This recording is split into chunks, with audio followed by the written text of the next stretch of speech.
Салимет, Сазерме. Всем привет, друзья! Сегодня будем готовить булочки чесноком. Чесночные булочки.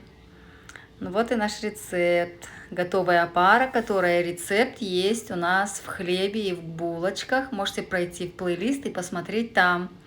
Не забудьте подписаться на В канал и готовую готовить со опару мной. добавляем 1 чайную ложку соли, 2 чайные ложки сахара, 450 грамм 250 миллиграмм теплого молока, 50 миллиграмм сливочного масла.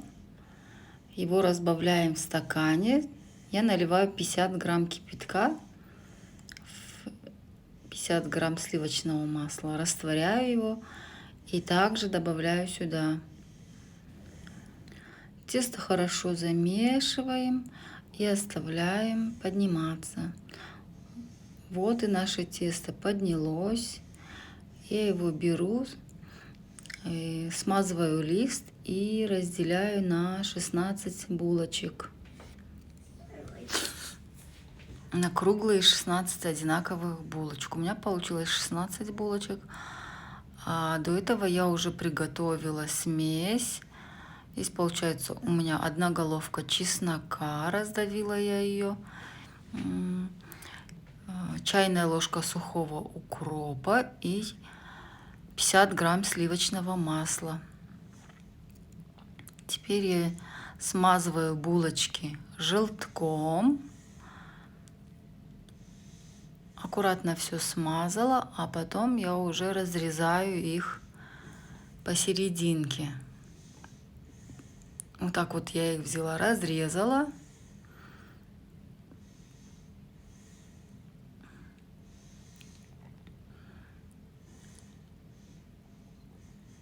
И оставила, и в разрезанные наши разрезы я добавляю начинку. Вот так вот я аккуратненько все раскладываю в каждую булочку.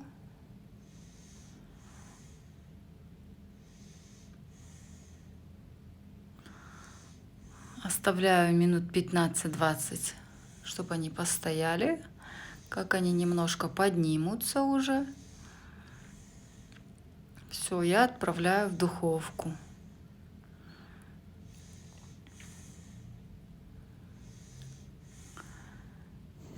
Вот они, наши булочки, готовы, такие ароматные, золотистые, хрустящие. Вот такие у нас классные булочки получились. Дети все съели в тот же день. Им очень понравилось. Мягкие, пышные. Попробуйте обязательно мои булочки. Не забудьте подписаться на канал и следить за моими другими рецептами. Поделитесь обязательно со своими знакомыми. Обязательно испеките своим близким, родным, детям. Они будут в восторге. Ну что ж, пока-пока. До встречи в следующем видео. И обязательно напишите комментарии. Поделитесь своими рецептами, чтобы я также попробовала их испечь. Спасибо большое всем за внимание. Вот, сейчас я ее поломаю и покажу вам ее внутри. Такая она мягенькая, пушистая, вкусная, прям классная булочка получилась. Советую вам всем обязательно ее попробовать сделать. Просто супер. До встречи в следующем видео.